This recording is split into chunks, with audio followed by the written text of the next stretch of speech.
Siapa saja yang sudah datang?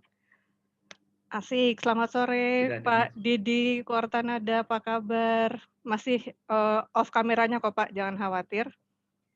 Ini, Dian, dari jauh, dari Malaysia. Selamat sore, ada Pak Edi Purnomo, Jihan Fadilah. Wah, banyak ini. Selamat sore semuanya. Selamat sore semuanya, Mbak Amanda. Selamat sore, Mas Tra. Iya. 16 orang baru pesertanya kita tunggu.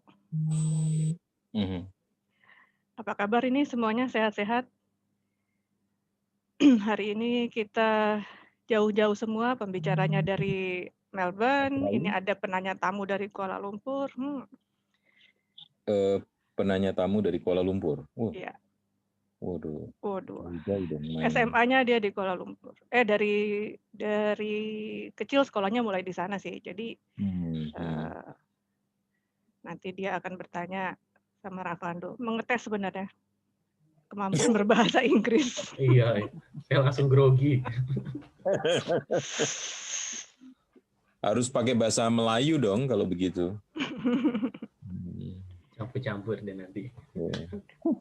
Ini harusnya saya berdoa sama Mas Bobby, tapi entah kenapa dia hilang dari peredaran. Selamat sore semua yang baru bergabung. Selamat sore, ada Pak Asfi, selamat sore.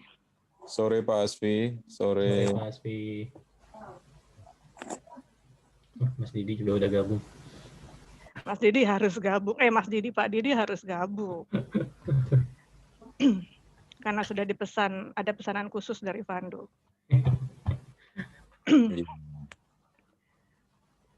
Baik, ini kita tunggu Mas Bobby hadir lagi atau bagaimana nih ya?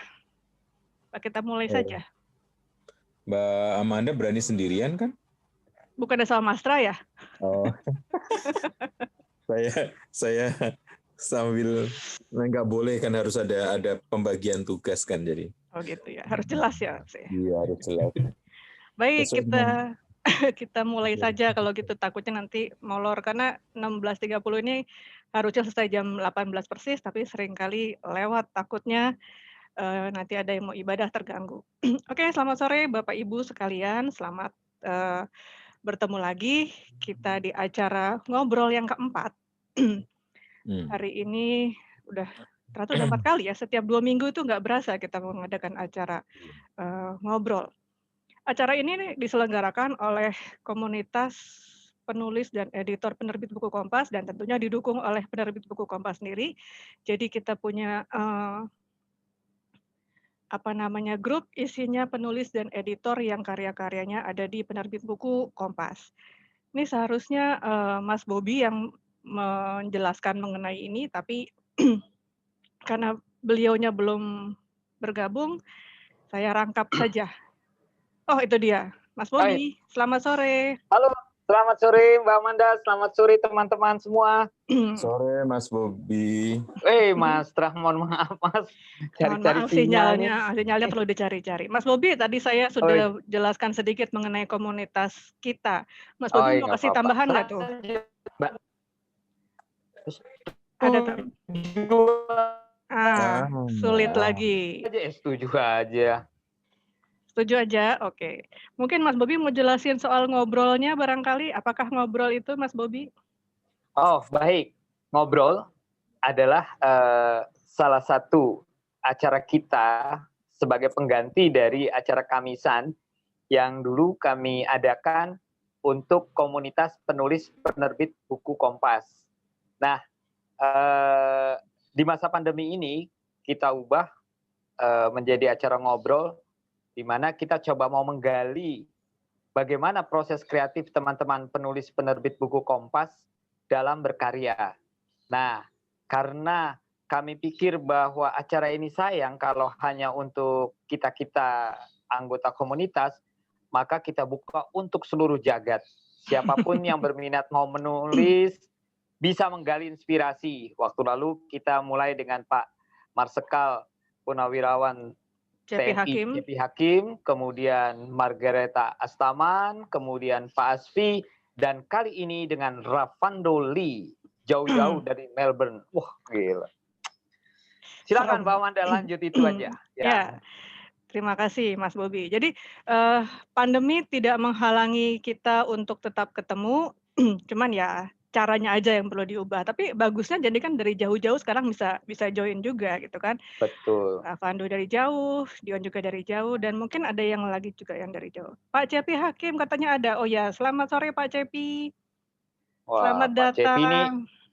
Pak Cepi ini bahan percobaan kita yang pertama nih, Mbak Amanda. Percobaan.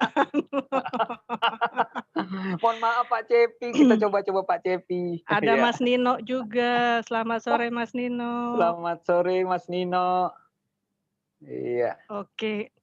Nah, jadi komunitas ini akan terus bertambah karena PBK juga akan terus menerbitkan buku-buku baru, buku-buku dari penulis baru maupun lama. Jadi kita harap nanti akan semakin besar dan semakin banyak orang yang bisa belajar pengalaman dari pengalaman menulisnya.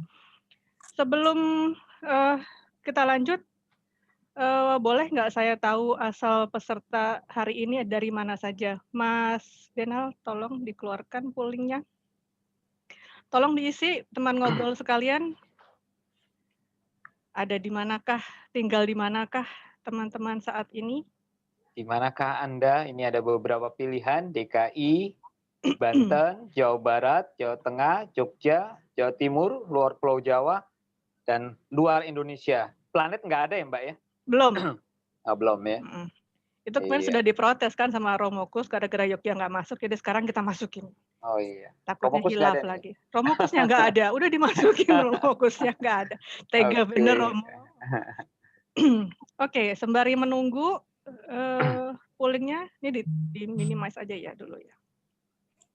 Oke, sepertinya bolehlah kita mendengarkan terlebih dahulu sambutan dari Mastra, pelindung, penanggung jawab, penyandang dana. Penasehat, PPP lainnya Mbak. Tadinya saya mau jadiin moderator juga kalau Mas Bobi nggak masuk-masuk. Inilah Mas Tri Agung atau kita panggilnya Mastra. Silakan Mastra. Silakan Mastra. Amanda, Mas Bobi, dan teman-teman semua, khususnya Mas Ravando. Jadi sore ini Mas Ravando harus siap-siap seperti ujian disertasi karena di sini ada Mas Nino Laksono, ada Pak Didi, ada Pak Asfi, ada Pak Cepi, itu adalah guru-guru besarnya dalam soal penulisan buku di PBK, masih beberapa nama lagi, jadi anggaplah pemanasan sebelum ujian disertasinya di Australia. Dan ini pertemuan yang keempat, ngobrol-ngobrol kita yang keempat, sebagai sebagian dari proses kreatif penulis di penerbit buku Kompas. Dan tadi Mas Bobi dan Mbak Amanda sudah menceritakan siapa saja yang sudah pernah tampil. Dan saya harus mengatakan Mas Ravando ini, saya lebih suka manggil Mas Ravando daripada saya panggil Pak, terlalu tua, kalau panggil Koh terlalu kelihatan nanti kan. Jadi Mas Ravando, ini adalah, saya harus menyebutkan buat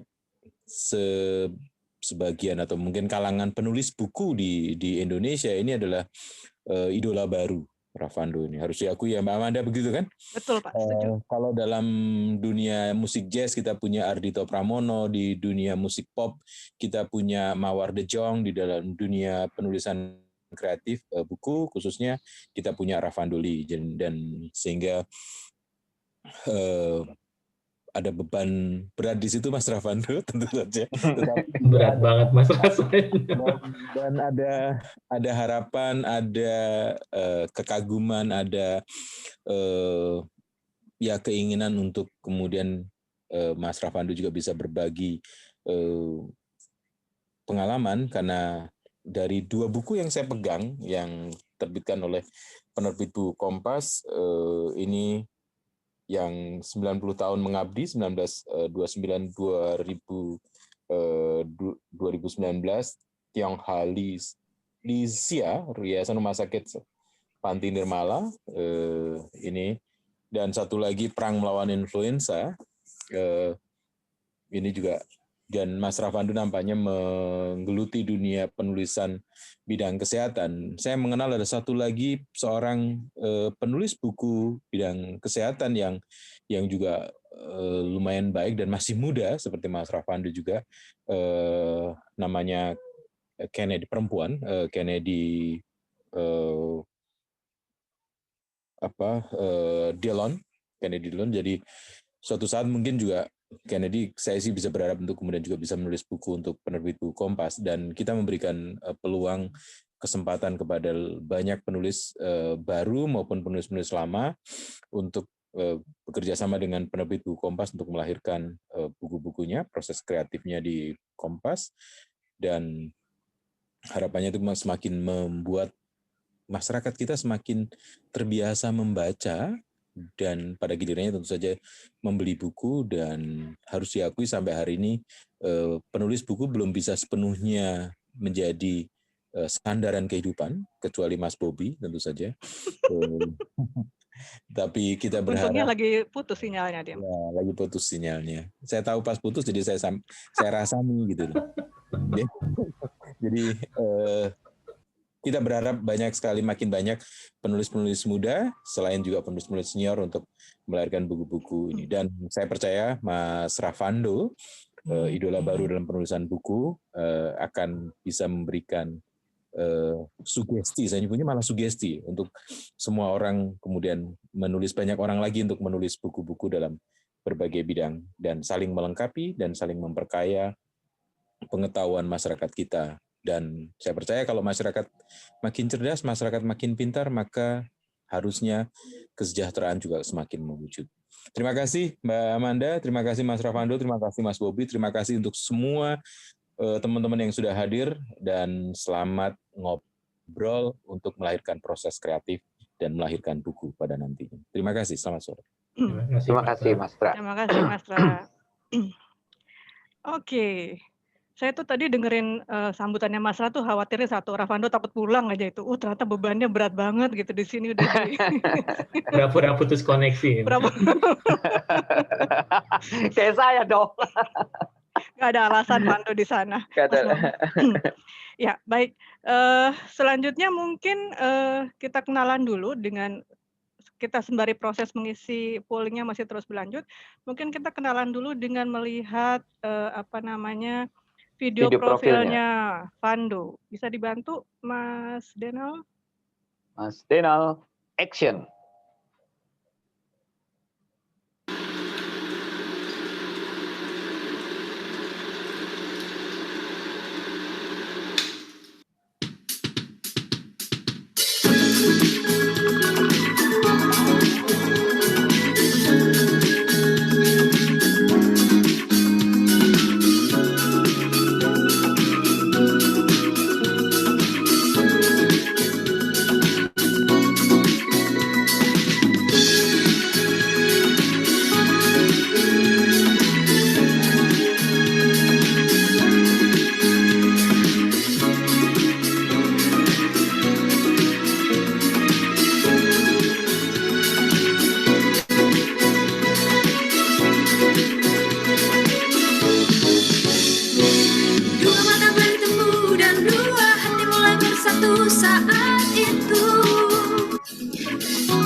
yang menjadi sangat relevan dengan situasi Indonesia yang sedang mengalami pandemi?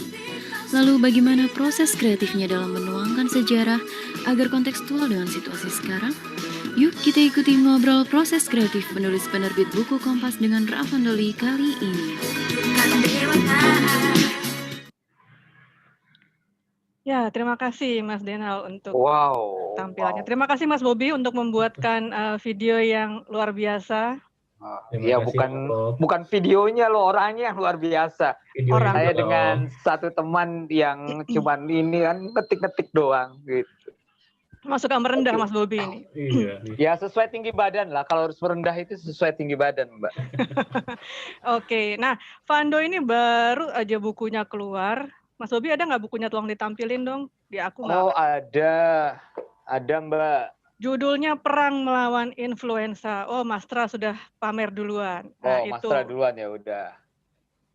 Itu buku yang sangat sangat pas barangkali ya untuk situasi saat ini di mana kita lagi betul. pada kena pandemi dan tadi antara Kuala Lumpur dan Melbourne itu pertanyaan pertamanya adalah masih lockdown nggak di sana gitu, saking that is the topics gitu ya. Yang paling ditanyain adalah gimana kondisinya saat ini. Nah, saya nggak tahu nih, Vando jadi dulu cita-citanya tuh emang jadi sejarawan apa jadi penulis buku apa jadi apa sih, Van? Kalau sejarawan sih sebenarnya nggak kepikiran sama sekali sih, Mbak. Kalau misalkan dari SD, SMP, dan SMA memang mata pelajaran favorit itu memang selalu sejarah. Tapi Blas sama sekali nggak punya kepikiran mau menjadi sejarawan. Dan bahkan nggak pernah tahu kalau misalkan ada profesi yang namanya sejarawan. Tapi seiring dengan berjalannya waktu, lalu kemudian saya melihat ketika SMA kok guru sejarah saya ada namanya Bu Ihat sama Bu Rukmiati, itu keren sekali. Dan waktu SMP ada namanya Bu Rita, itu juga sangat inspiratif. Dan sempat akhirnya kepikiran untuk kemudian menekuni ini, tetapi ketika kemudian konsultasi dengan orang tua jelas tidak disetujui, langsung di-skak di awal. Rata-rata sih memang selalu problemnya sama, nanti kedepannya mau jadi apa gitu. Tapi sayanya kekeh, terus kemudian sambil kemudian menjelaskan, mencari pembenaran segala macam, sampai kemudian akhirnya saya konsultasi dengan salah satu guru di sekolah, dan saya tanya kira-kira nanti untuk kedepannya kalau misalkan saya menekuni ini nanti kira-kira seperti apa nih Bu jadinya, saya butuh untuk kemudian ngomong ke orang tua gitu. Waduh, kalau untuk kedepannya ya kalau misalkan dijalanin pasti ada aja Mas, nanti kedepannya akan jadi apa, ditekunin aja gitu. Jadi tidak ada jawaban yang jelas sebenarnya waktu awalnya gitu, tapi kemudian pada akhirnya luluh juga dan kemudian merestui untuk akhirnya berangkat ke Jogja untuk kemudian mengambil sejarah. Tapi waktu itu sebenarnya waktu awal sudah ngambil formulir BINUS juga untuk jaga-jaga kalau seandainya kemudian nggak keterima di UGM, saya rencananya akan mungkin ke BINUS gitu, akan ngambil teknik komputer rencananya waktu itu. Untungnya keterima ya, Vando ya? Untungnya keterima, ya. Jadi pertama kali ngobrol nih katanya Vando tuh istiqomah dari S1 sampai sekarang sekolah S3-nya tentang sejarah. Tentang sejarah, iya. Padahal itu kan topik yang sulit nggak sih? Yang kering, Mbak, nggak menghasilkan uang banyak gitulah. Cuannya nggak banyak gitu Mas Vando ya? Mau ngomong gitu nggak tega ya? Sampai sekarang pun memang iya sih. Tetapi senang sih ini ya Mbak, pada prinsipnya sangat suka sekali dengan sejarah ini. Lalu kemudian dari dunia sejarah yang sebenarnya circle-nya juga dibilang besar juga enggak, dan dari sini kemudian bisa punya network yang Mbak, boleh nggak kita tanya, tadi kan Mas Tra menyebut para penulis muda, mereka duluan yang nanya Mbak. Apa tuh? Ya itu yang anak penanya tamu kita duluan.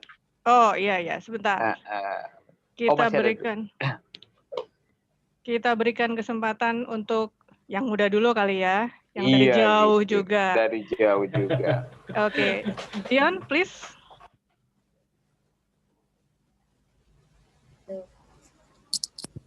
Halo Pak Ravando. Halo Mas Dion. Pak Ravando. Oke, what would you ask, Dion? Jadi aku mau ask, bagaimana Pak Ravando start writing book?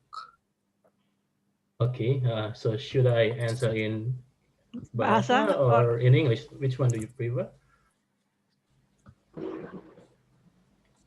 English. English. Oh, okay. Thank you so much, Mas Dion, for the question. And I would say that having personal publication is, of course, like the dream of every historian. So in my case, I would say that I'm a bit lucky to have my first book published with Kompas, and everything was started back in 2012 when I accepted a project from Mas Didi Kwartanada, and Mas Didi is already here, and perhaps we can hear like a bit from him as well. But long story short, I finished the project, and it was the biography of Dr. Un, by the way, and it just opens up everything. So every single opportunity. So what I was trying to say is, apart from having a unique and substantial manuscript, having a good network with many people is also very essential. And what I usually do before I submitted my final draft is to ask other people's opinion. And of course, it doesn't have to be people who understood your field, but it will boost your confidence before you introduce your manuscript to a publisher. So once you get like a feedback from like many people, so of course it will give you like a lot of insight, and I think it's very helpful, like in case of writing a book. Oh, makanya Pak Didi dibawa-bawa ini ya. Jadi inspirasi saya juga itu. Pak Didi siap-siap abis ini. Oke. Oke. Oh, Pak Didi. Next question, Dion. Question.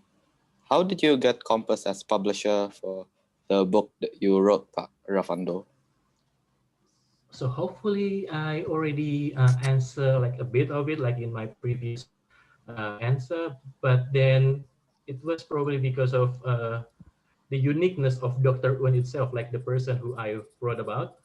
And then because not so many things have been written like on him, and Kompas was quite like supportive with the idea. And then when the idea was proposed to Kompas back in 2016 or 2000, like the beginning of 2017, and Kompas agreed, and then it was published eventually in 2017.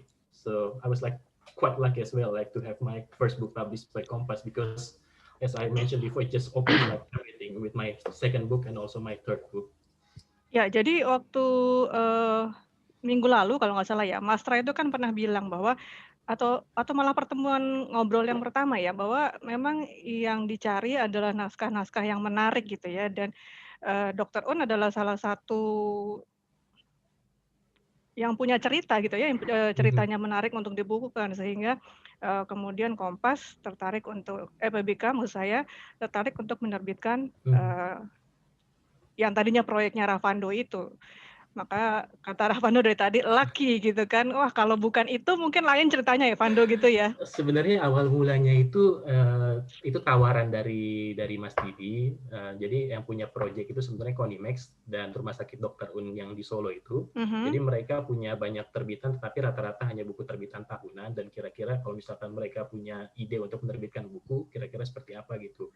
Dan kemudian Mas Didi merekomendasikan saya, dan tentu saya harus berterima kasih juga karena sejak saat itu saya mulai meneliti tentang sejarah kesehatan dan membuka jaringan juga untuk kemudian melihat hal-hal yang baru gitu dari penelitian ini. Dan dari situ kemudian untuk pertama kalinya bisa diterbitkan, dan dari YouTube kemudian ngulik-ngulik Mas Patris. Kalau misalkan saya punya naskah ini, kira-kira temanya tertarik nih Mas gitu. Jadi Iya, betul. Jadi antara Mas Didi dan Mas Patris ini harus ada koneksi gitu ya untuk supaya terjadinya buku itu. Pak Didi jangan sampai lolos ya, jangan sampai kabur dia ya. Okay. Any other question, Dion? Yes. How much difficulties do you find waktu menulis buku? Very good question. So, because my background is a historian, and historical writing, of course, requires a combination of structure and also detailed factual analysis. And most of the time, this is what makes history difficult. So, every historian, I would say that, is required not only to write in a good shape, but also rich in sources, and also strong in analysis and has a solid theory. But I will say that in my case, I always have a problem with the theory, and I have always lacked in it. So I'm but I'm quite confident in my digging sources skill. So like how to start collecting historical data from scratch from online websites, for example, or how to find alternative sources from every unpopular or minor topic. So I really love it. But of course, sometimes things don't go as planned. So it's a bit frustrating when you can't find the sources you really need, or when you have to go to Leiden, Den Haag, or Canberra to access those sources. So I really hope that someday Perpustakaan Nasional will digitize their newspaper collections and make it open access. I think that hopefully is it can important. answer. Yeah. Dion, you should read Rafando's book. It has a lot of numbers. Pusing baca. Footnote-nya banyak. Footnotes-nya banyak, angka-angkanya. Aduh. Coba harusnya tadi kemarin pas saya baca tuh saya hitung uban dulu ya, waktu awal baca berapa, setelah selesai baca tuh nambahnya berapa. Okay, Dion, are you satisfied or still have another question for Ravando? Another question. Kan pertanyaannya ABC nih Ravando. Karel sabar ya sama yang adiknya ya, jadi yang kecil duluan ya Karel ya. Oke, Dion, please. Pak Ravando pernah buat translation untuk bukunya atau ada orang lain yang menulis translation untuk buku Pak Ravando? Belum ada. Jadi semua dikerjakan sendiri. Jadi untuk yang buku tentang influenza itu sebenarnya berasal dari mini tesis saya ketika di Leiden tahun 2012. Dan kemudian dikembangkan dan saya terjemahkan sendiri tentu dengan tambahan berbagai data yang baru saya kumpulkan, dan kemudian tidak menyangka ada pandemi sehingga kemudian bisa dikebut pengerjaannya dan kemudian dilengkapi dengan data-data yang baru tersebut. Jadi bukan karena pandemi dulu baru Ravando bikin buku itu ya? Bukan, sudah ada sebelumnya naskahnya dan kemudian dikembangkan dan dioyak-oyak Mas Patris, ayo Mas, selesaikan dalam waktu dekat. Gitu, kejar momen gitu. Oke. Saya pikir udah karena ini terus diseriusin jadi bikin buku gitu. Emang saya tahu sih dari mini tesisnya, cuman saya pikir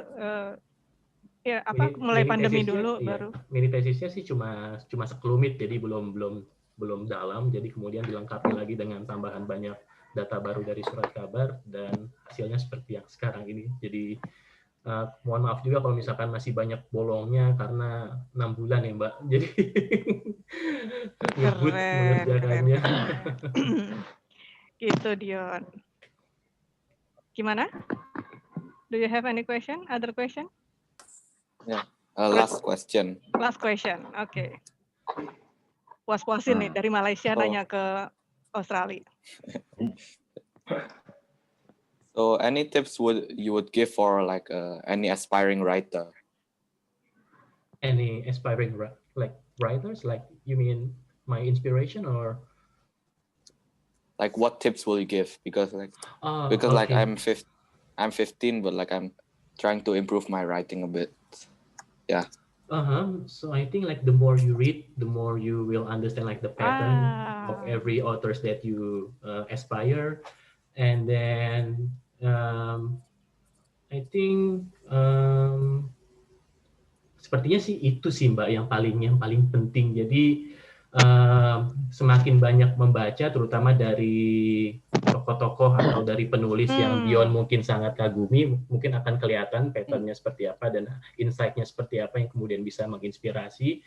Lalu kemudian selain itu juga just follow like what is your passion. Jadi seperti saya senang dengan sejarah, saya senang dengan buku-buku sejarah, dan kemudian dari situ kemudian saya berusaha untuk develop lebih jauh dan hanya mengikuti kira-kira apa yang bisa dikembangkan lagi, dan kemudian apa yang kemudian bisa saya masuk yang masih belum bisa dikaji orang atau masih miss gitu. Dan saya pikir itu bisa jadi kunci untuk bisa untuk kedepannya mungkin kamu bisa menulis sesuai dengan apa yang kamu mau gitu. So hopefully it can answer like a bit. Yeah. Yes. Terima kasih banyak Pak. Terima kasih Dion. Thank you for your question Dion. Thank you. Aduh, puas nih kayaknya Dion nih nanyanya benar-benar dari A sampai Z ditanyain. selesai ujian nih. Oke. Anda udah selesai ujian ya berarti dari Dion ya. Oke, sebelum kita lanjut ke penanya berikutnya, boleh hasil pollingnya dimunculkan dulu? Dari mana aja? Yang pasti 2 udah dari luar negeri aja, sama mamahnya Dion, papanya Dion juga tadi ada. Pandu juga. Mana, Mas Dina? Wih, tetap. DKI DKI masih paling banyak ya, 43%, Banten 8%, ini kayaknya Mas Bobi nih salah satunya. Jawa Barat 15%, Jawa Tengah 8%, oh Jogja ada juga 8%, Jawa Timur 10%. Luar pulau, kali ini semuanya di Pulau Jawa, sekali-sekalinya luar Indonesia. Oke, sip, terima kasih atas kesediaannya untuk mengisi polling kami. Aduh, seru. Carol sudah siap? Nah, ini adalah mahasiswa UPN, veteran Jakarta jurusan Ilmu Komunikasi. Silakan. Sebenarnya kayak udah banyak pertanyaan yang diajuin Dion, nah makanya aku nanya di sini. Udah ambil semua. Mau tanya buat Mas Rifando yang katanya awalnya suka komik, kenapa bisa jadi sejarawan? Komiknya juga komik sejarah, jangan-jangan. Kalau komik sih seperti kebanyakan anak-anak seumuran saya pada umumnya, saya banyak baca Doraemon, dan kemudian salah satu yang menjadi inspirasi saya itu komiknya Tatang S, yang Gareng dan Petruk itu saya senang sekali tuh bacanya. Jadi saya selalu kalau misalkan diajak pergi mama, saya selalu minta ke toko buku bekas untuk beli komik-komik itu biasanya. Dan setiap kali misalkan ke rumah saudara, itu biasanya juga karena saudara punya koleksi buku, kalau nggak salah Widya Wiyata atau apa yang mengapa begini, mengapa begitu, itu jadi ensiklopedi yang full color. Dan karena keluarga saya nggak sanggup beli, jadi setiap kali misalkan saya ke sana, itu selalu saya baca berulang kali gitu.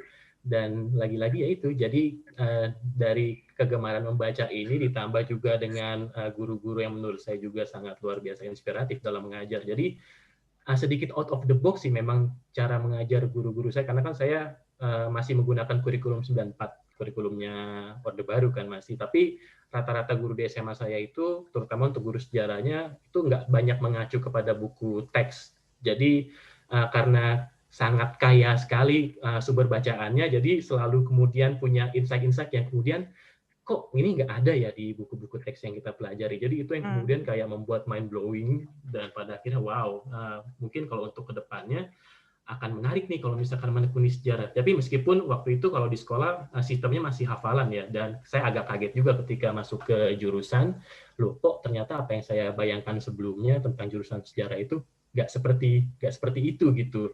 Dan memang rata-rata selalu punya kesulitan dosen-dosen di jurusan itu ketika anak-anak SMA masuk, dan ketika mereka menekuni kuliah di semester awal itu rata-rata memang pada kaget, karena yang sebelumnya mungkin sistemnya lebih kehafalan, ini harus dituntut untuk lebih analytical, dan itu cukup membuat banyak mahasiswa baru itu kaget sekali, dan dosen-dosennya juga cukup keteteran juga sih katanya untuk bisa mengubah mindset ini. Seperti itu mungkin. Itu yang kamu kita bicara soal waktu masih di kuliah di UGM kan ya ini ya? Oke. Jadi bukan karena berbeda negara, tapi memang bukan. Transisinya sih Mbak dari SMA ke kuliah itu memang cukup mengagetkan gitu untuk banyak pihak. Jadi saya pikir juga sampai sekarang yang saya dengar masih banyak sistem pengajaran sejarah yang masih menggunakan sistem hafalan, dan itulah yang kemudian membuat orang-orang yang tertarik untuk menekuni sejarah ini kaget gitu ketika masuk kuliah, loh kok nggak seperti yang dibayangkan gitu sebelumnya, kok kemudian versinya bisa banyak ya, dulu saya belajar di SMA kok nggak kayak gini ya, kayak gitu sih. Iya betul sekali. Ada lagi, Carol? Ada. Pengalaman hidup apa yang paling menarik, atau pengalaman yang paling menarik selama belajar sejarah itu apa tuh Mas? Kira-kira sejarah tuh bagian paling menariknya tuh di mana sih Mas? Kalau buat kayak ngasih tahu ke orang umum, sejarah tuh menarik loh, karena itu apa? Apanya sejarah? Kalau saya pribadi sih saya selalu sangat senang ketika proses awal mengumpulkan data itu. Jadi ketika kemudian mengumpulkan data, terutama dari sumber-sumber primer, itu kita akan kayak semacam terbuai gitu loh. istilahnya sebagai seorang yang membaca sumber dari tangan pertama, otomatis kan kita merasa bahwa ini sangat dekat sekali dengan kita gitu. Dari situ kemudian kita kayak wow, ini data yang punya saya nih, istilahnya nggak banyak orang yang tahu nih kemudian, dan dari situ nanti akan tertarik untuk menekuni lebih jauh lagi, meskipun kadang-kadang juga pasti akan ada pasang surutnya, ada rasa bosannya segala macam. Tetapi kalau untuk saya pribadi, sejarah itu sebenarnya mengajarkan untuk menjadi lebih bijak sih dalam melihat suatu permasalahan dan selalu melihat suatu topik atau suatu tema itu dari multi sudut pandang gitu. Jadi ada banyak sekali misalkan peristiwa-peristiwa yang mungkin selama ini, terutama kalau misalkan kita dengar di bangku sekolah itu cuma dari satu perspektif aja, tetapi ketika kemudian banyak membaca, terutama kemudian ketika dalam kasus saya ya di jurusan sejarah dituntut untuk kemudian berpikir dari perspektif yang berbeda gitu, di situ kemudian dapat banyak info-info yang baru yang mungkin selama ini tidak pernah kita dengar gitu, dan itu menurut saya salah satu kekuatan juga.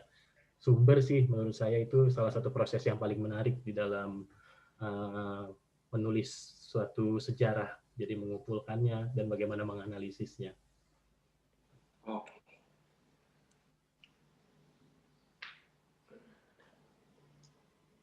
Udah cukup? Udah? Silakan.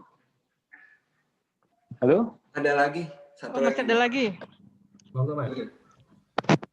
Dari sekian buku yang ditulis, silakan. Mas Rifando, itu kan udah ada beberapa buku tuh ya.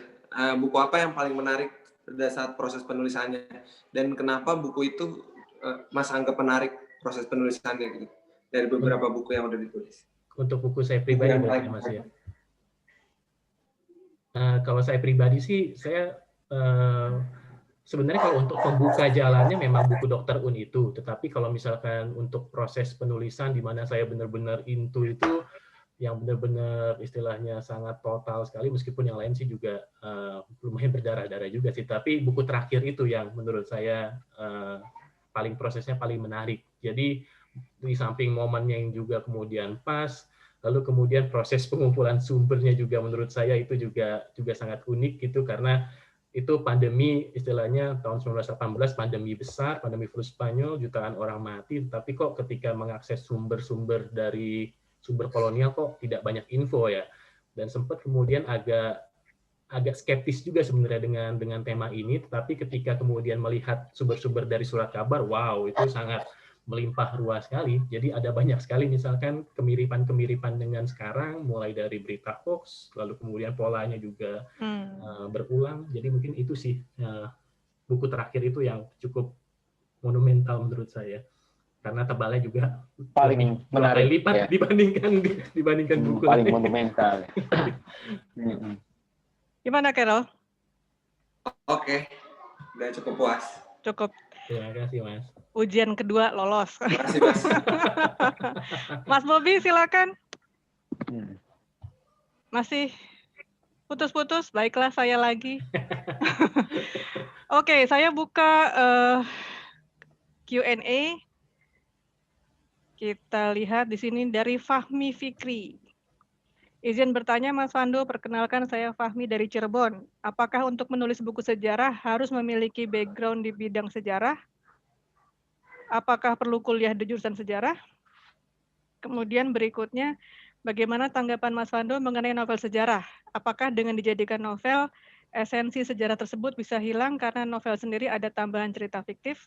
Ya, silakan, Fando. Kalau menjawab pertanyaan pertama, saya pikir tidak harus kemudian kuliah di sejarah untuk bisa menulis buku sejarah, dan sudah luar biasa banyak, maksudnya orang-orang yang tidak menekuni sejarah sebagai pilihan hidup, tetapi kemudian menghasilkan buku-buku sejarah yang luar biasa menarik. Jadi menurut saya background sebagai sejarawan itu juga tidak diharuskan bagi seorang yang tertarik untuk menulis buku sejarah. Dan menurut saya akan sangat menarik juga. Saya selalu iri karena kan saya sangat lemah di teori. Harus kalau misalkan kemudian harus berhadapan dengan banyak teori itu, saya tidak terlalu kuat ya untuk kemudian teori permasalahan mengenai teori itu. Tapi saya selalu iri dengan orang-orang filsafat misalkan yang kemudian menekuni sejarah karena dia bisa melihat dari berbagai angle gitu, terutama ketika dikaitkan dengan teori itu menurut saya sangat menarik. Begitu juga misalkan ada beberapa misalkan orang kedokteran yang tertarik untuk menulis sejarah dan salah satu favorit saya itu adalah Abidin Kusno, di mana dia itu arsitek tetapi kemudian bisa menulis sejarah arsitektur yang menurut saya itu sangat luar biasa menariknya gitu. Misalkan dari contoh gardu, misalkan dia menulis gardu, dia bisa melihat gardu itu dari berbagai perspektif yang menurut saya sangat wow sekali. Jadi itu mungkin salah satu contoh dan saya selalu menjadikan bukunya Pak Abidin ini sebagai rujukan yang sangat luar biasa menurut saya. Dan sebenarnya terkait dengan novel sejarah ini juga sebenarnya cukup banyak perdebatan di beberapa kalangan, tapi sebenarnya ada begitu banyak karya yang kemudian dikemas dalam bentuk novel, tapi tetap tidak kehilangan esensi sejarahnya sih. Jadi ada jiwa zamannya, terus kemudian ada kemudian misalkan background tempat yang kemudian itu sebenarnya juga masih bisa dijadikan sebagai rujukan atau acuan. Dan perlu dicatat juga ada begitu banyak peristiwa sejarah yang mungkin tidak bisa dikemas secara utuh dalam bentuk buku non-fiksi gitu. Jadi kemudian untuk kemudian sedikit disamarkan untuk kemudian bisa diterbitkan. Terus salah satu strategi yang digunakan adalah dengan mengemasnya dalam bentuk novel dan itu sudah dilakukan juga oleh banyak scholar saya pikir. Jadi bagi saya pribadi sih novel itu tetap bisa menjadi rujukan sejarah yang penting. Novel Pram misalkan itu juga menarik sekali, luar biasa. Mas Ravando, saya tadi mau melanjutkan pertanyaan dari Karel. Kalau yang wow-nya, yang menariknya kan tadi udah dipaparkan ya oleh Mas Ravando. Tapi sebagai penulis ya, dan ini penulis sejarah, pahitnya di mana? Atau ya karena Mas Ravando lama di Jogja, nelongsonya di mana begitu loh? Sebagai seorang penulis, kan ya penulis tadi Mas Tra juga bilang ya belum bisa menjadi sandaran hidup begitu ya. Nah, gimana nih biar orang-orang muda juga tahu bukan hanya yang bagus-bagusnya begitu. Ya itu sih Mas, jadi memang yang namanya penulis itu mungkin seperti yang tadi Mas Tra bilang emang agak sulit untuk dijadikan sumber hidup satu-satunya, tetapi memang ada semacam kepuasan ketika kemudian melihat karya kita diapresiasi dan dibaca oleh banyak orang, tetapi memang problem terbesar dengan sejarah kan memang selalu kalah populer ya dibandingkan dengan buku-buku fiksi gitu. Jadi segmennya juga cukup terbatas dan ya itu yang kemudian membuat otomatis dari situ akan cukup sulit juga bagi penulis untuk menggantungkan hidupnya mungkin dari menulis ini saja, tapi kemudian itu mungkin bisa diakali dengan banyak riset seperti yang Mas Bobi lakukan kan misalnya dengan mengadakan banyak riset sana sini, lalu kemudian juga mengajar di beberapa tempat atau kemudian mengajar di satu institusi itu bisa jadi semacam. Jadi nggak nyesel nih ya? Pelengkap. Cuannya nggak banyak nggak nyesel ya? Enggak sih Mas, seneng sih soalnya pada prinsipnya. Udah wes kadung ya Mas. Oh ya. Mau mundur juga udah nggak bisa ya. Yang penting bisa nerusin sekolah kalau kata Vando. Oh, sekolah kapan ininya kan selesainya kan gitu. Rencana S4 di mana Mas? Kan S3 baru kan S4 di mana rencana? STLR Mas nanti Mas. Cukup S3 mentok udah Mas, udah mentok ya. Udah mumet. Selanjutnya kita tunggulah nanti. Selanjutnya kita tunggu ya. Oke, silakan Mbak Amanda. Oke, bacain lagi ya. Ada pertanyaan banyak nih, udah mulai nih. Aduh. Oh iya, silakan. Dari Wati Sumiati Halim. I just lost earlier moment of the sharing because of not good enough sinyal. Nggak apa-apa, kami juga, Mas Bobi juga begitu. Pertanyaannya sebenarnya adalah apakah Vando tertarik untuk menulis fiksi? Mengingat banyak buku sejarah yang sudah pernah dibuat, apakah tertarik untuk menulis buku fiksi? Wah, kayaknya kita perlu nih Mbak, sebelum Mas Vando jawab, berarti kita perlu mengangkat penulis novel fiksi kita. Ada juga penulis kita kan, PBK iya, ya, seperti pasti. itu. Iya, Januari lah atau Februari. Ya, silakan Mas Vando. Sebenarnya pengen banget sih, tapi saya merasa bahwa saya masih belum sampai pada tahapan itu, jadi masih belum sanggup. Karena untuk menulis fiksi itu kan sangat butuh skill tersendiri ya. Butuh menghayal begitu ya? Jadi butuh dapat mood-nya dan kemudian butuh ada selaannya istilahnya kalau untuk kasarannya. Jadi tidak kemudian serta-merta dari sejarawan bisa langsung menulis fiksi itu juga sulit. Jangankan istilahnya langsung dari sejarawan ke misalkan menulis fiksi gitu. Saya pernah beberapa kali berusaha untuk menulis artikel sejarah populer, itu juga selalu kemudian dapat banyak feedback beberapa kali istilahnya di awal-awal itu bahwa tulisan saya kering. Jadi istilahnya mempopulerkan tulisan sejarah itu terus sudah cukup sulit gitu. Apalagi kemudian langsung ujuk-ujuk shifting ke fiksi itu menurut saya, meskipun saya ingin sekali gitu, karena ada banyak sekali tema-tema yang menurut saya bisa kemudian dikemas dalam bentuk fiksi karena masalah sensitivitas misalkan. Tapi saya pribadi sih sepertinya masih harus belajar banyak lagi untuk bisa melakukan itu. Mungkin bukan total fiksi, barangkali historical fiction jadinya. Historical fiction gitu mungkin. Jadi semi fiksi gitu mungkin untuk strateginya. Atau kita bilang ya biarkanlah penulis fiksi, kami menulis sejarah. Jangan ambil lahan orang. Mas Bobi biarkanlah nulis biografi gitu. Iya. Saya biografi aja lah, jangan biografi fiksi lah gitu Mas Pando ya. Oke.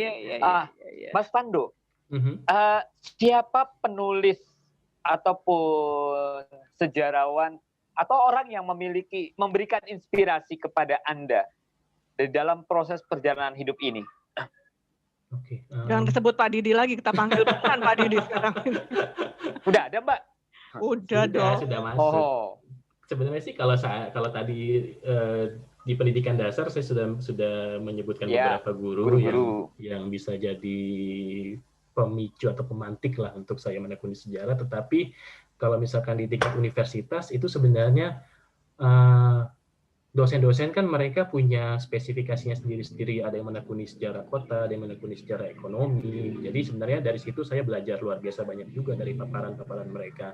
Tetapi yang sedikit sih, tapi yang kemudian bisa mengobrak-abrik pikiran saya dan kemudian bisa membuat saya sampai terpana itu, kalau untuk di universitas sih ada Prof. Bambang Purwanto yang kemudian memberikan endorsement juga di buku terbaru saya itu jadi role model luar biasa juga untuk saya dalam menulis dan juga dalam menekuni riset gitu. Tetapi dikarenakan istilahnya kajian saya banyak menekuni tentang Tionghoa, itu juga saya punya beberapa role model lainnya. Tadi sudah disebut ada Mas Didi, tapi ada juga nama-nama seperti misalkan Bu Mona Lohanda, ada Prof. Leo Suryadinata, dan kemudian ada nama-nama lainnya, di mana bukunya itu menjadi rujukan penting dalam penelitian atau dalam keinginan saya untuk menekuni lebih dalam lagi kajian seputar Tionghoa ini. Menjadi rujukan, berarti bukan katakanlah penulis yang Anda ikuti cara penulisannya, jejak-jejak langkahnya dan sebagainya. Termasuk juga sih Mas. Jadi cara berpikirnya, terus kemudian style menulisnya, dikarenakan istilahnya dalam kajian Tionghoa kan saya anak bawang lah ya, istilah baru belajar. Jadi ya bukan anak bangle kok, gitu kan? Jadi ya mau nggak mau butuh role model bagi saya untuk melakukan itu, dan saya dapatkan itu dari banyak mentor-mentor baik dari karyanya maupun ketika ketemu langsung dengan mereka. Mbak, ada pertanyaan lagi Mbak sebelum kita ajukan? Kita beri kesempatan. Ada, masih banyak ini pertanyaannya nih. Wah. Waduh, ya silakanlah. Kita jangan kita dominasi deh. Oke. Berikutnya dari Eko Septian Saputra. Bagaimana pandangan Ravando terhadap peranan penguasaan bahasa Belanda sebagai bahasa sumber? Karena anak ilmu sejarah saat ini kebanyakan lemah di sisi itu. Apakah perlu sampai kursus bahasa Belanda? Nah loh. Bahasa Inggris tidak cukup, Belanda. Misalkan yes dan no, jawabannya ya. Menurut saya sangat penting sekali. Dikarenakan sekarang istilah riset kan sudah banyak sekali sumber-sumber yang kemudian di-digitize dan kemudian di-online kan. Dan salah satu sumber yang menjadi rujukan saya itu selalu saya pakai delver.nl. Jadi koran-koran Belanda, baik yang diterbitkan di Belanda maupun yang diterbitkan di Indonesia masa kolonial, itu sudah banyak sekali yang di-digitize dan sudah OCR. Jadi istilahnya kalau misalkan punya tema apa, tinggal masukkan keywordnya dan kemudian muncul, dan itu rata-rata dalam bahasa Belanda. Dan memang cukup berdarah-darah juga belajar bahasa Belanda ini. Saya dapat bahasa Belanda itu 4 semester di UGM, dan ketika pergi ke Leiden disuruh berhitung 1 sampai 10 pun saya nggak bisa gitu. Jadi sudah lupa, sudah hilang gitu. Jadi di sana di drill lagi dari awal, dan memang ketika kemudian sudah selesai programnya, ketika mendapatkan sumber dalam bahasa Belanda itu sudah nggak takut lagi kayak dulu. Kalau dulu kan selalu dihindari karena nggak bisa gitu, meskipun sudah sangat terbantu dengan Google Translate ya kalau misalkan sekarang. Tetapi ketika kemudian sudah bisa mengenal pattern-nya, sudah bisa mengenal sedikit gramatikanya, itu akan lebih enak gitu untuk bacanya. Dan saya pribadi sih merasa sangat terbantu sekali ketika harus membaca arsip dan kemudian juga membaca surat kabar.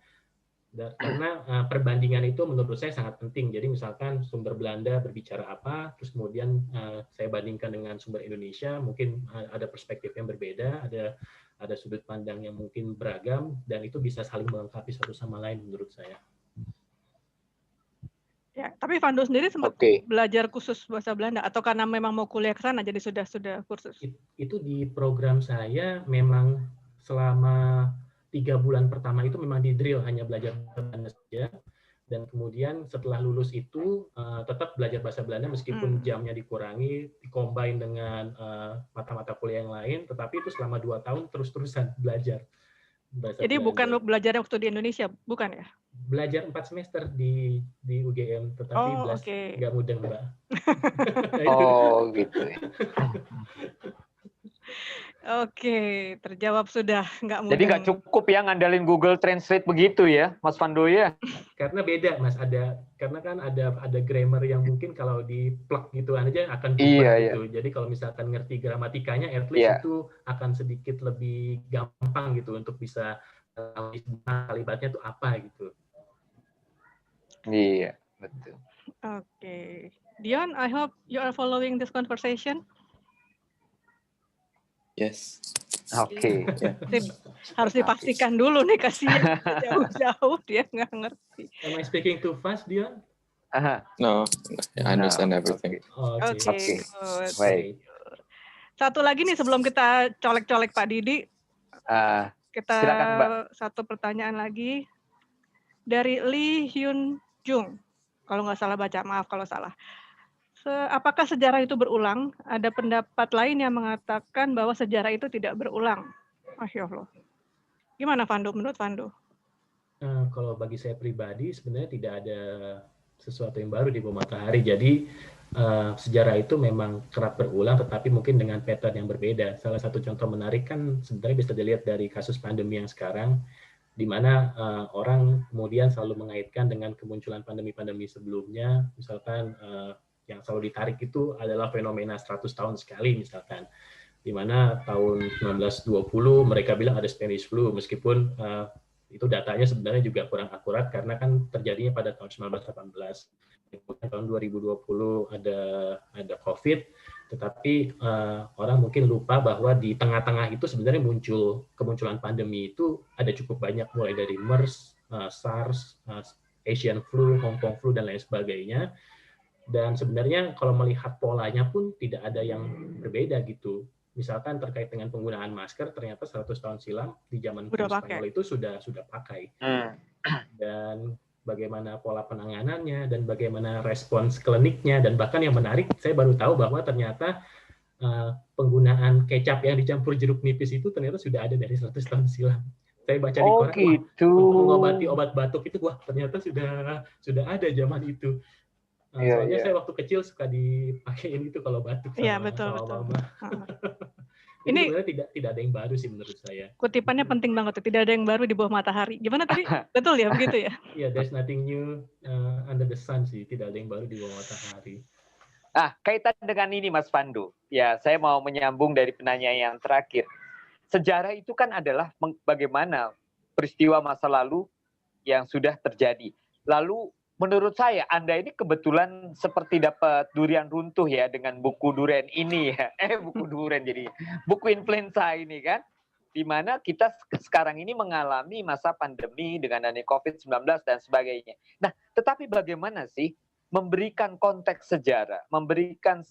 sejarah untuk masa kini supaya menjadi sebuah tulisan yang menarik? Ini seperti pertanyaan ujian ini berarti. Saya mewakili Mas Nino, Pak Cepi dan sebagainya tuh, guru-guru besar saya tuh. Gitu. Oke, terima kasih Mas Bob. Jadi sebenarnya kalau misalkan melihat polanya, mungkin ini sedikit berkaitan juga dengan yang sebelumnya, bahwa ternyata apa yang terjadi itu kan sebenarnya dari dilihat pola penanganannya, dari kemudian bagaimana respons masyarakatnya, sebenarnya tidak ada sesuatu yang baru juga. Dan bagaimana kemudian sejarah sebenarnya punya peran yang sangat signifikan juga di dalam pembentukan regulasi misalkan, atau dalam pengambilan kebijakan. Tetapi pada prinsipnya kalau misalkan kita melihat kurikulum misalkan di universitas, itu kan sejarah dan kesehatan selalu dilihat sebagai dua komponen yang berbeda, seolah-olah mereka itu tidak bisa bertautan satu sama lain.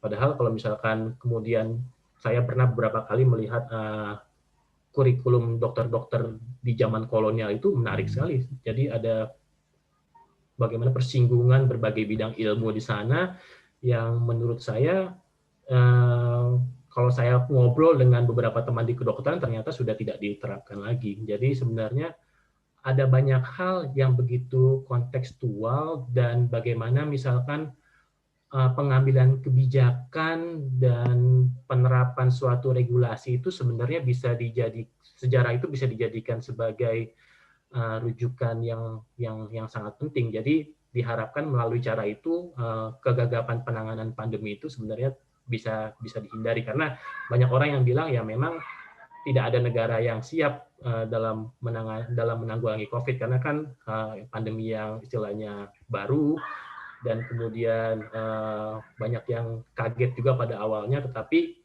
kalau misalkan saya melihat bagaimana dalam kasus flu Spanyol misalkan, jadi negara-negara yang menerapkan pola mitigasi dan pencegahan yang cepat dan tepat itu terbukti mampu menekan morbiditas dan mortalitas di negerinya. Salah satu contoh kasus menarik itu seperti yang terjadi di Vietnam dan di Strait Settlement untuk kasus flu Spanyol, dan juga di luar Southeast Asia mungkin Australia dan New Zealand itu juga sangat menarik karena pola pencegahan di pelabuhan yang mereka terapkan. Jadi lockdown atau karantina di sana itu sudah ada sejak 100 tahun silam.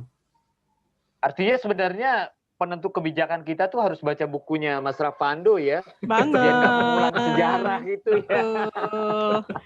Tapi saya baca, kalau nggak salah ada bagian yang saya baca, rata-rata itu paling cepat 2 tahun ya itu pandemi, Vandu ya. Kalau nggak salah saya baca di bagian mana itu dari bukumu itu 2 tahun dan paling lama 7 tahun. Amit-amit, aduh. Iya, saya sih berharapnya untuk yang pandemi sekarang dengan kemajuan teknologi yang sudah semakin canggih, harapannya sih akan lebih cepat penanggulangannya. Tetapi kalau misalkan melihat konteks pandemi atau kasus pandemi yang terjadi sebelumnya, memang rata-rata cukup lama sih.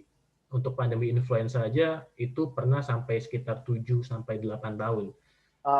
Yang pernah terjadi. Tapi kalau flu Spanyol itu memang puncaknya kan di gelombang kedua. Kalau di Hindia Belanda pada waktu itu bulan Oktober dan kemudian mereda di bulan Desember, tetapi di beberapa provinsi di Hindia Timur itu masih tetap mengamuk, virusnya masih sangat kuat sampai pertengahan 1919. Iya.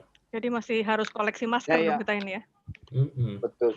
Ya kalau dilihat dari apa yang disampaikan Mas Pandu, khususnya di bagian kata pengantar, itu tuh apa yang kita alami sekarang ini itu sudah terjadi pada 100 tahun yang lalu ya. Jadi saya sarankan benar para pembuat kebijakan ini baca bukunya Mas Fando lah itu. Bukannya promosi, Mas kalau laku bagi-bagi persentase sama saya ya, karena saya ikut promosiin gitu kan. Oke, Mbak Amanda. Bisa aja. Boleh nggak kita panggil Pak Didi dulu, karena kayaknya tadi kupingnya udah panas dari tadi tuh dipanggil-panggil sama Rafando. Iya. Mas Dena, boleh nggak Pak Didi? Waktu saya bikin video itu juga Mas Fando tuh nyebut-nyebut, nggak tahu dah Mas Didi tuh bisa tidur nggak ketika disebut-sebutin namanya sama udah Mas Fando. panas gitu. Mana Pak Didi? Ya. Pak Didi. Mas Didi. Hilang. Belum gabung. Halo? Sepertinya harus dari moderator di... Sudah ya. Sudah. Untung. Pak Didi. Ini on kamera sekarang, Pak. Mas Didi belum on. Halo. Ini dia. Wajahnya ditampilkan, normal nih wajah-wajahnya. Tadi kok wajahnya nggak kelihatan ini? Enggak, emang tadi nggak boleh. Sekarang boleh. Oh gitu. Ini kok normal semua nih. Pak Didi wajahnya belum kelihatan. Emang sengaja. Biar... saya ini. Tak todong gentenan kok ya, Mas. Ayo Fando, apa yang mau disampaikan ke Pak Didi? Mumpung nih di depan publik. Suruh ngapain Pak Didi? Saya sih sudah beberapa kali bilang ke Mas Didi, sebenarnya apa yang Mas Didi sambungkan istilahnya di saya, antara saya dengan pihak rumah sakit di tahun 2012 itu menjadi momentum penting bagi saya untuk melihat secara kesehatan ini. Saya ingat banget waktu itu saya sebenarnya awalnya sudah menolak karena saya posisi akan berangkat ke Leiden dan saya merasa nggak sanggup gitu untuk ngambil ini. Dan apalagi kalau misalkan butuhnya cepat, saya fix nggak akan ngambil gitu, nggak berani. Tapi Mas Didi yang kemudian meyakinkan, nggak apa-apa Dok, dicoba aja, temui dulu. Nanti kalau misalkan emang bentrok dengan jadwal kuliahmu, nanti kamu bisa nego lah selesainya kapan. Dan saya belas sama sekali nggak punya gambaran tentang riset suatu buku, dibikin proposal pun kemudian belas nggak memasukkan kayak fee penulis segala macam. Jadi ketika kemudian muncul angka yang langsung di ACC. Tapi kemudian endingnya happy ending sih, ditambahkan sangat fair banget. Dan bahkan ketika diminta untuk book flight, itu saya cari flight yang paling murah karena takut dikira aji mumpung kan kalau pakai Garuda itu. Yang ternyata malah menjadi bumerang karena ternyata si drivernya salah jemput di terminal yang lain karena dia bilang, wah tamunya Pak Jun nggak pernah itu naik maskapai lain selain ini gitu ya. Tapi saya belajar banyak dari situ dan itu semua menurut saya berkat Pak Didi. Iya. Gimana Pak Didi? Ayo dong, direspon. Enggak lah, itu memang Fando ya, achievement-nya Fando lah. Jadi ceritanya begini, suatu hari tuh Pak Harican Silalahi menelpon saya, Pak Harican dari CSIS ya, beliau senior saya. Terus ini, you bisa nggak nulis biografi Dr. Un? Wah, kalau buku saya nggak sanggup Pak Hari, saya bilang gitu. Tapi pas banget, waktu itu entah kenapa Fando cerita kalau dia mau ke Belanda gitu. Jadi terus saya bilang, tapi ada nih Pak Hari, junior saya, dia pas mau ke Belanda dan saya tahu. Dan tentunya saya tidak sembarangan memberikan rekomendasi ke Pak Harican ya. Beliau kan tokoh senior, saya nggak mau main-main. Nama Rafando itu sudah terkenal di kalangan mahasiswa. Jadi Fando ini pernah ke London di masa S1, masih mahasiswa S1 ya, sudah pernah apa ya Ndo ya, kamu ikut apalah istilahnya summer course atau apa di London. Nah ini kan Rafando sama saya itu selisih usianya 20 tahun. Jadi 2 generasi ya. Di angkatan saya, anak-anak sejarah itu tidak membayangkan saat masih kuliah S1 bisa ke luar negeri. Tapi eranya Rafando, era millennials ini dengan berbagai perangkat teknologi komunikasi yang makin canggih, mereka tahu informasi di negara ini, di negara sana. Fando ini sudah bisa menembus tembok-tembok yang kami dulu 20 tahun senior Rafando ini tidak bisa melakukan gitu loh. Jadi artinya Mas bahkan sekarang itu artinya dengan teknologi informasi sekarang sebenarnya peluang-peluang untuk sejarawan-sejarawan muda besar ya untuk studi di luar negeri, begitu ya? Sangat besar. Itu pertama. Dan kedua, akses sumber-sumber, Mas Bobi. Iya, iya. Jadi kan dulu kita harus ke perpus nasional atau kemana gitu ya. Sekarang itu banyak sumber-sumber seperti yang Vando sebutkan tadi, Delver, itu kita nggak perlu ke Belanda. Jadi lewat internet kita bisa mengakses surat kabar terbitan masa Belanda, dan itu tinggal ini beli pulsa atau lewat wifi aja. Jadi sejarawan masa sekarang itu, menurut saya ya, bukannya kekurangan sumber, malah kebanyakan sumber. Iya. Nyortirnya bingung. Angkatan 80-an itu kan susah ya nyari ini ya. Tapi kembali ke Ravando tadi, jadi saya merekomendasikan nama Ravando itu sudah dengan ini ya, sudah yakin lah pasti dia bisa, karena Vando sudah, kalau tidak salah, sudah menerbitkan di jurnal Gajah Mada, dan juga achievement-nya inilah, dari kiri kanan saya dengar banyak sekali tentang Vando yang sangat aktif. Jadi saya usulkan ke Pak Adsan, kemudian dan itu dipilih, dan saya yakin pemberi job itu yang commission to Ravando untuk menulis biografi Dr. Un itu saya rasa malah senang, karena beyond the expectation. Hasilnya malah jauh lebih. Dan ini bukunya kan ada di sini nih, Dr. Un. Iya. Dan ini saya masukkan undangan pernikahannya Ravando di dalam buku ini. Karena kalau nggak salah honornya ini untuk biaya nikah ya, Vando ya. Ini ya. Tambahan untuk biaya perkawinan Ravando dengan Evangeline ya. Ada ceritanya ternyata. Waktu itu tidak bisa datang. Saya karena satu dan lain-lain. Ini saya masukkan di dalam buku Dr. Un ini. Oke, Ravando, selamat ya, maju terus. We are so proud of you. Vando ini adalah saya melihat future historian seperti ini. Sangat melek komunikasi, pinter nulis, dan anaknya luwes bergaul. Asik. Dan inilah pasti top. Idola tadi kata Mas Tra. Ini Mas Didi ngomong seperti itu ya. Mas Tra juga ngomong seperti itu. Beberapa kali Mas Didi juga lontarkan ke saya. Nah, Anda nih kayaknya lama-lama kepalanya menjadi gede nih. Atau menjadi bebannya tambah besar nih. Tadi udah kepikiran mau ini Mas, pura-pura sinyalnya putus. Sinyal kayak saya lagi dong. Tapi pertanyaan saya begini Mas. Sebagai seorang penulis sejarah, apa yang sekarang ini belum Anda atau masih menjadi obsesi Anda untuk dicapai? Ini sebenarnya sedang ongoing sih Mas. Jadi saya punya project dengan seniman FX Sarsono untuk kemudian mendokumentasi tentang kuburan massal orang-orang Tionghoa yang menjadi korban kekerasan di periode revolusi. Dan itu ternyata setelah ditelusuri lebih dalam, itu banyak sekali hal-hal yang sangat beyond gitu. Saya kayak wow, ini nggak pernah diketahui sebelumnya, dan sangat sulit untuk mengakses sumber-sumbernya dari buku-buku yang mungkin konvensional gitu. Dan itu sih yang sebenarnya masih terus saya kejar untuk saat ini. Dan karena mungkin keterbatasan membagi waktu juga antara disertasi dengan proyek tersebut, jadi mungkin ya itu agak tersendat juga. Tetapi saya beruntung sekali bisa punya partner seperti Pak Arsono yang sangat luar biasa, yang kemudian sampai pergi melacak kuburan-kuburan tersebut ke berbagai wilayah, dan kemudian mewawancarai penyintas yang masih hidup, yang umurnya sudah 90 tahunan lebih itu. Dan luar biasa sekali itu data-datanya, karena dari apa yang saya temukan, misalkan dari arsip Belanda, terus kemudian dari surat kabar, dan itu menurut saya data-datanya sangat menarik sekali untuk bisa melihat periode ini mungkin dari sudut pandang yang berbeda.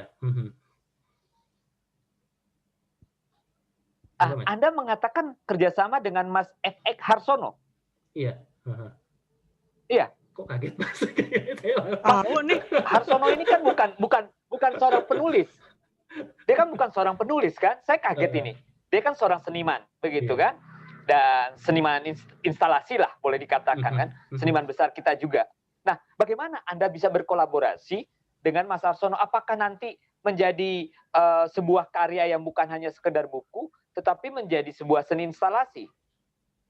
Itu sudah menjadi beberapa karya instalasinya Pak Arsono yang dipamerkan di berbagai negara. Tetapi memang goal besar dari kolaborasi kami adalah buku, dan memang untuk saat ini kita karena pro bono ya, jadi memang butuh, terutama di tengah pandemi ini, jadi otomatis agak sulit juga kalau misalkan kemudian tidak meng-hire orang, dan untuk meng-hire orang dan biaya scan segala macam kan juga itu butuh dana juga. Jadi ya saya kemudian memanfaatkan sumber yang ada dulu untuk sekarang, tetapi kemudian kalau misalkan nanti mungkin pandemi selesai, kita akan kemudian berusaha untuk menggali lebih dalam lagi untuk sumber-sumbernya.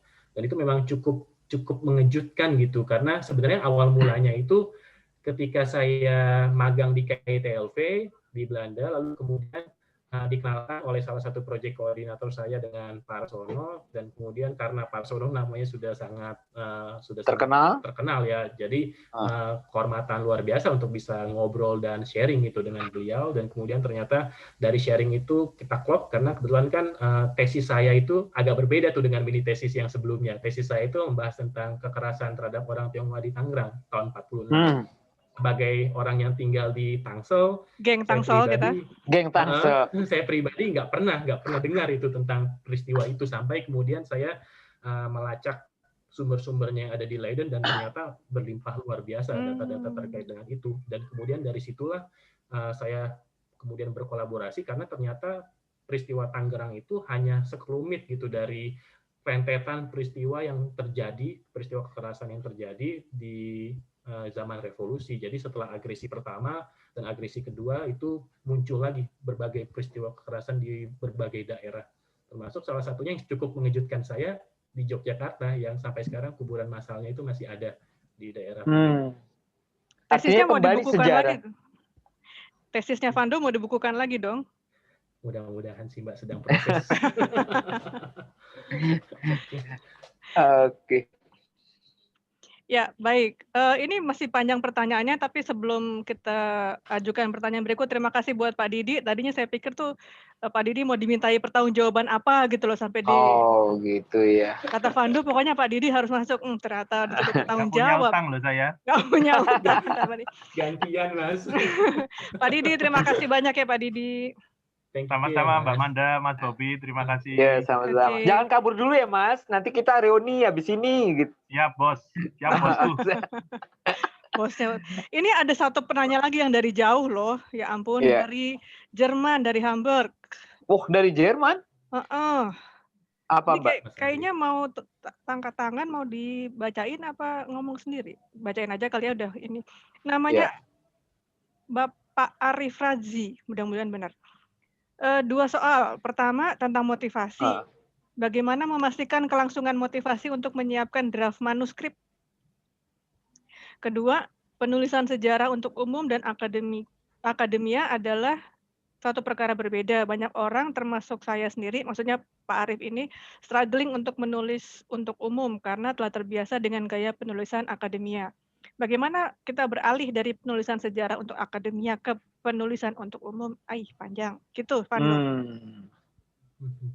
Kalau nggak salah Mas Arif ini rekan dari Malaysia ya, kalau nggak salah. Tetapi sedang menempuh S3-nya di Hamburg. Kita berteman di Facebook, tapi belum pernah ngobrol gitu. Terima kasih Mas Arif untuk pertanyaannya. Dan terkait dengan motivasi, kalau saya pribadi sih, kalau untuk buku terakhir ya sebenarnya motivasi terbesarnya ya itu karena tekanan dari Mas Patris. Jadi mau nggak mau harus segera selesai gitu. Dan itu salah satu buku tersingkat yang saya tulis. Untuk ini meskipun proses pengumpulan data dan lain-lainnya itu sudah berlangsung bertahun-tahun gitu. Tetapi dalam proses pengerjaannya ya memang ada pasang surutnya, ada saat dimana stuck dan kemudian nggak tahu mau menulis apa. Kalau saya pribadi sih biasanya memutuskan untuk stay away dulu kalau misalkan sedang mengalami fase itu. Jadi sampai kemudian merasa fresh lagi, baru kemudian balik lagi. Dan in the meantime sih biasanya entah saya main game atau main dengan anak atau mungkin sepedaan keliling. Pokoknya menjaga jarak dulu lah sampai merasa sudah mood lagi dan baru lanjut menulis lagi. Motif ya itu sih kalau misalkan untuk yang karena 2 buku pertama saya itu kan project ya, jadi jelas deadline-nya ada dan itu menjadi motivasi karena akan digunakan untuk souvenir untuk ulang tahunnya rumah sakit misalkan. Dan yang buku terakhir yang saya istilahnya inisiasi pribadi yang berdasarkan dari mini tesis saya itu mungkin salah satu motivasi terbesarnya saya ingin menunjukkan gitu bahwa ternyata jauh sebelum kemunculan COVID ini kita sudah ada sebenarnya pandemi yang pernah terjadi sebelumnya yang menelan korban juga sangat banyak, dan ternyata kalau misalkan dilihat sangat tidak jauh berbeda gitu. Dan saya sih berharapnya supaya ya itu tadi orang kemudian bisa belajar gitu, bisa kemudian membaca, dan salah satu harapan terbesar dan salah satu istilahnya kebanggaan penulis kan ketika karyanya dibaca orang, sebenarnya itu sih saya berharap istilahnya bisa berkontribusi lah dari dunia sejarah ini terhadap sesuatu yang sedang istilahnya pandemi yang sedang terjadi baru-baru ini gitu. Ya, tadi yang udah ya, bagaimana untuk beralih dari penulisan akademis ke itu saya cukup kesulitan juga pada awal mulanya. Tapi waktu itu saya belajar banyak ketika menulis buat Historia, historianya Boni itu. Dan itu tadi kan saya sempat bilang tulisan saya dikritik saat kering. Nah itu Boni yang kemudian berkali-kali, karena kami istilahnya cukup dekat, kami teman, jadi kalau ngomong ya asal ini aja, pokoknya langsung ceplos-ceplos aja. Dan saya begitu senang ya. gitu. Dan saya senang dengan sistem seperti itu karena langsung tahu salahnya di mana. Dan dari situ kemudian beliau termasuk yang mengarahkan juga kira-kira cara menulis populer seperti apa, sumber rujukan yang kemudian bisa dijadikan istilahnya pembelajaran itu artikel yang mana, terus kemudian nanti dibalikin lagi apa yang harus dirombak lagi. Jadi dari situ kemudian sedikit banyak belajar tentang bagaimana cara menulis populer. Jadi kalau untuk saya pribadi sih terus latihan untuk menulis. Bahkan sampai sekarang pun saya pribadi juga pasti merasa dalam beberapa hal masih tetap kering sih, dan mungkin agak sulit juga untuk kemudian mengubah style itu, tapi bisa disesuaikan pelan-pelan. Ya memang dalam teori manajemen itu kan feedback itu sangat penting, karena kalau nggak kita nggak tahu udah bener apa belum, udah Betul. Ini jangan sampai berakhir dengan curhatan anak-anak S3 ya. Coba kita pindah ke pertanyaan. Tapi bener loh Mbak, ini pertanyaan Mas Ravando, ini beberapa kali muncul juga kemarin di Pak Asfi kan juga muncul. Bagaimana sih karya ilmiah menjadi tulisan populer? Nah Mas Vando ini tadi menyebut Mas Boni, Historia ya. Nah Anda mendapat masukan dari orang lain, dalam hal ini Mas Boni yang membantu Mas Vando dalam berproses untuk lebih populer begitu ya. Nah pertanyaan saya Mas, bagaimana kontribusi Anda menulis resensi itu sehingga membuat tulisan Anda menjadi lebih ringan, lebih menarik? Adakah gitu? Saya lihat Mas Vando ini cukup banyak menulis resensi buku maksudnya. Beberapa kan? Iya, resensi buku. Apakah ada kontribusi hal ini ketika Anda meresensi buku di media-media massa begitu? Sedikit banyak pasti ada sih Mas. Dan saya tadi lupa bilang bahwa sedari SMA itu saya senang sekali baca koran bola. Jadi biasanya kalau misalkan setiap hari Senin dan hari Kamis, meskipun keluarnya hari Selasa dan Jumat, itu saya selalu beli koran bola. Jadi mengalah untuk tidak makan siang dan membeli bola. Dan dari situ kemudian saya belajar luar biasa banyak. Jadi tulisan pertama saya itu dimuat di surat pembaca di bola itu, di halaman yang agak-agak belakang itu. Dan yang dari situlah stylenya kemudian saya berusaha untuk terapkan. Dan ternyata memang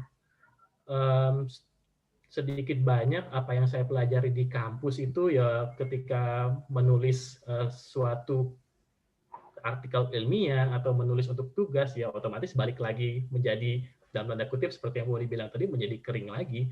Dan mungkin salah satu strateginya adalah dengan ini sih Mas, kalau saya pribadi sih membaca surat-surat kabar, menurut saya itu bisa ketahuan istilahnya cara-cara penulisan yang populer itu kira-kira seperti apa.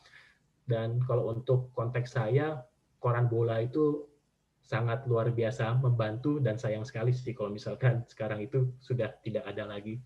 Gitu. Ya, mungkin salah satu kesuksesan di bukunya Fando juga kita tidak bisa lupakan perannya editor. Nah, mari kita tampilkan editor bukunya Fando, yaitu mana orangnya, Mas Patris. Silakan dinyalakan videonya. Nah, ini dia. Gimana Mas Patris? Pusing nggak waktu ngedit bukunya Fando nih Mas Patris nih? Pusing. Mumet Mas Patris. Seru, bukan pusing. Seru banget. Seru banget. Oke, silakan sepatah dua patah kata Mas Patris tentang Ravando, bekerja dengan Ravando, gimana kesan-kesannya nih? Sebetulnya sudah sejak tadi mengkonfirmasi dari Mas Didi ya. Saya dikenalkan lewat Pak Arican ya, waktu itu Pak Arican memanggil kami, juga memanggil dokter siapa? Mas Ravando, dokter Handoyo Chandra Kusuma. Akhirnya perkenalan lah kami, dan ternyata dikenalkan juga oleh Mas Didi ya. Gitu. Jadi jaringannya ya ini saja gitu ya. Gitu. Mengedit buku Mas Ravando ini sebetulnya aduh gimana ya, ketiban rezeki lah kami. Waktu Maret itu kan mulai PSBB, kami sudah mulai konsentrasi untuk mencari literatur yang untuk pembaca gitu ya, bagaimana mencari bacaan yang bermanfaat buat masa pandemi ini. Kami waktu itu baru ketemu bukunya Dr. Handrawan gitu ya. Dr. Handrawan juga sama Mas Ravando, ngebut juga. Ketika Maret saya bilang ke dokter ini wabah di Wuhan bisa ditulis nggak bukunya? Dia menulis hanya dalam 2 minggu. Wow. Karena dia memang sudah mengamati. Ada lagi Van yang lebih cepat, Van. Wow. Tapi dia sangat medis ya, sangat medis sekali. Bisa buat panduan praktis, lalu terbit di akhir Maret. Nah setelah itu kita mulai mencari-cari lagi, ternyata Mas Ravando telepon, gitu kan. Wah, langsunglah gayung bersambut, gitu kan. Monggo. Di sisi lain juga ada satu lagi ya, Pak Asfi waktu itu juga menawarkan satu buku yang tolong diterbitkan ulang, dan itu sangat kontekstual dengan saat ini. Tapi masih dalam proses buku tersebut. Dan buku Ravando ternyata bisa lebih cepat ya Mas ya, bisa lebih cepat.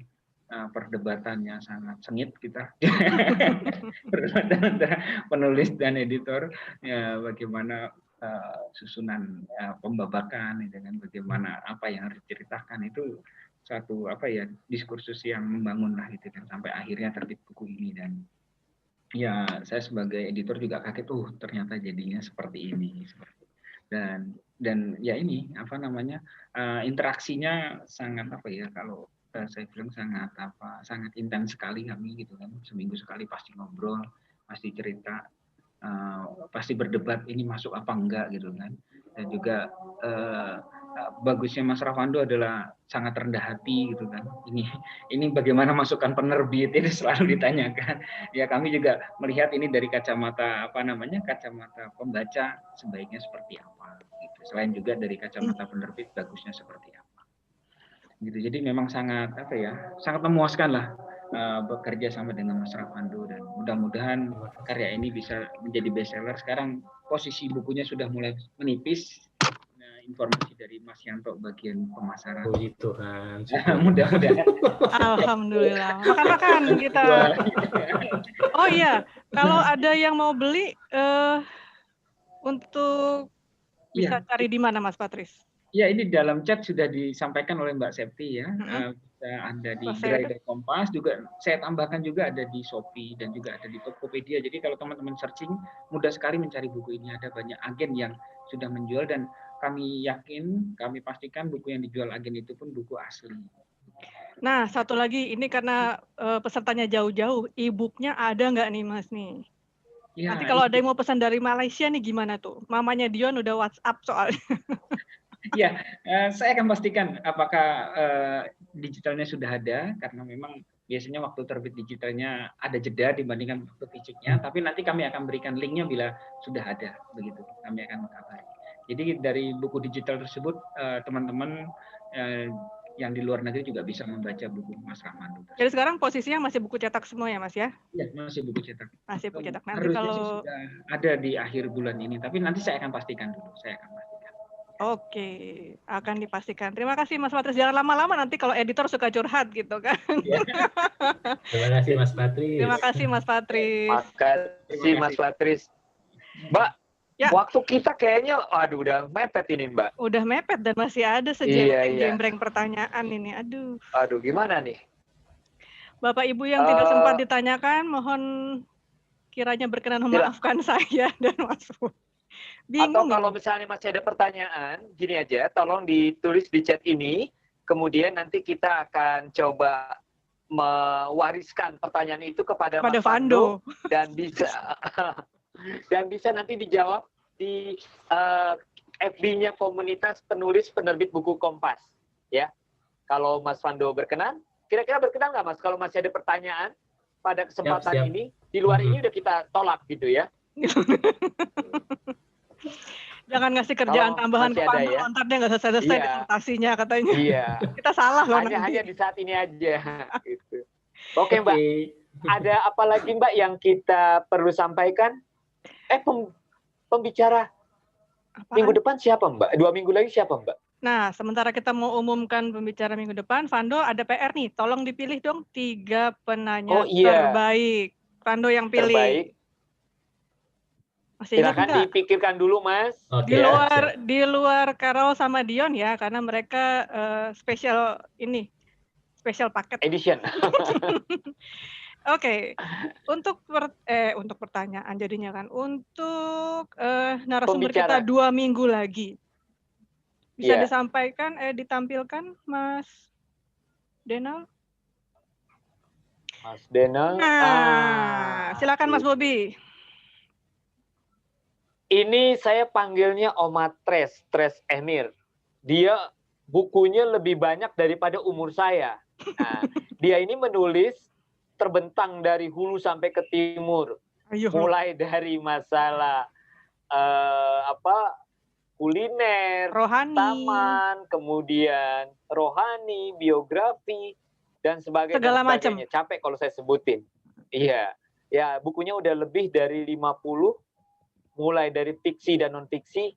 Jadi kalau Anda tadi udah ada yang mulai menyentuh tentang masalah bagaimana menulis fiksi, bisa juga bertanya kepada Oma Tres Emir. Gitu. Saya dipanggilnya Oma Tres karena sering dikirimin kue sama beliau. Oh, saya begitu perkenalan kita, Mbak. Saya dipanggilnya tante sih ya, jadi nggak dikirimin kue. Masih ada di sini nggak tante? Gitu. Udah nggak ada ya? Udah nggak ada ya? Oke. Nggak masuk ya? Baik. Mas Fando. Masih, tunggu. Biar kasih kesempatan dia berpikir dulu. Tunggu dulu. Saya mau kasih pengumuman karena 2 minggu yang lalu itu sempat ada yang protes. Oh, jadi ada penanya tamu tuh, ada yang spesial tuh. Ya, jadi begini teman ngobrol sekalian. Kita bagi 2, peserta. Ada yang peserta, ada yang penanya tamu.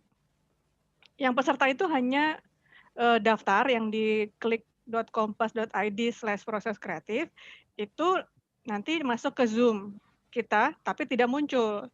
Nah, kalau yang penanya tamu, ini spesial. Kita berikan kesempatan untuk pertama adalah mahasiswa, yang kedua adalah siswa SMA. Jadi khusus untuk 2 orang ini karena kita mau merangkul penulis-penulis yang masih muda sih, gitu maksudnya kan, biar mereka nanti punya karya yang bisa diterbitkan. Jadi untuk menjadi penanya tamu yang 2 orang ini harus daftar terpisah. Jadi daftarnya atau menyebutkan namanya di Instagramnya penerbit Buku Kompas @bukukompas. Disitulah. Dengan rincian. Silakan Mas Bobi. Rinciannya juga perlu Mbak. Ya, apa aja Mas Bobi? Ya, yang rinciannya pertama email dan nomor HP. Yang ketiga pendidikan, tingkat pendidikan. Dan yang keempat alasan mengapa mau ikut sebagai penanya tamu di acara ngobrol. Jadi 4 poin itu yang perlu dijelaskan di dalam Instagramnya PBK. Dengan begitu nanti kita akan memberikan alokasi waktu untuk Anda bertanya lebih dahulu. Begitu ya Mbak ya? Ya, jadi penanya tamu on kamera sejak awal ya, beda dengan yang peserta. Kayak Carol dan Dion nih dari awal sudah kita sorot nih wajahnya nih. Jadi spesial banget, mereka bisa tanya macam-macam. Kalau yang peserta agak terbatas kayak sekarang ini ya, mohon maaf tidak bisa semuanya kita bacakan karena keterbatasan waktu juga. Gitu Mas Bobi. Oke. Mas Ravando sudah ketemu? Siapa sudah. 3 penanya ya? Oke, silakan Mas. Diselesaikan secara adat atau di... Iya boleh, secara adat. Nanti di belakang aja ya. Ininya yang disebutkan sama Vando, nanti tolong kirim DM ke ini juga, ke Instagramnya Buku Kompas juga. Nanti akan ditindaklanjuti dari situ. Oke, berarti harus diumumkan sekarang ya? Iya dong. Iya. Oke, soalnya ini ada beberapa yang saya kenal namanya, udah punya bukunya. Pesan dari saya. Oh, itu dianulir aja Mas. Maaf kan ya. bukunya belum tentu itu loh, kan beda-beda. Suka-suka sih. Jadi ada Mas Fahmi Fikri, terus kemudian Liazang sama mungkin Bonaventura kalau dari saya. Fahmi Fikri, Liazang sama Bonaventura. Itu ya. Oke. 3 nama yang disebutkan tolong DM ke Instagramnya penerbit Buku Kompas @bukukompas supaya nanti bisa ditindaklanjuti apakah kiriman yang akan diterima. Kita juga nggak tahu loh apa isinya. Gitu. Mas Bobi selanjutnya gimana? Selanjutnya enggak ada lagi ada. Ini sinyalnya memang aduh. Selanjutnya kita udah ya, tadi penanya tamu pembicara selanjutnya udah kan ya Mbak? Udah. Oke. Baik. Udah kita tutup aja. Teman-teman. Oke. Ini memang kalau jam segini agak bentrok dengan maghrib, jadi mohon maaf kalau yang terburu-buru untuk ibadahnya. Ya mudah-mudahan nanti setelah 2000 tahun baru kita akan punya jam tayang baru ya Mas Bobi ya?